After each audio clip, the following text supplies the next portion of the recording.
श्रीभद्रकाली समेत वीरभद्रेश्वर प्रसाद सिद्ध्यर्थे जपे विनियोगः। ॐ ह्रां यां अङ्गुष्ठाभ्यां नमः। ॐ ह्रीं ह्रां तर्जनीभ्यां नमः। ॐ ह्रूं लां मध्यमाभ्यां नमः।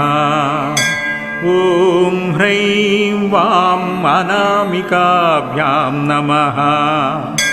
ॐ ह्रौं शां कनिष्ठकाभ्यां नमः।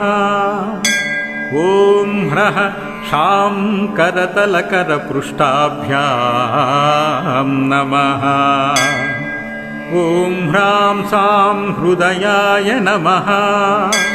ॐ ह्रीं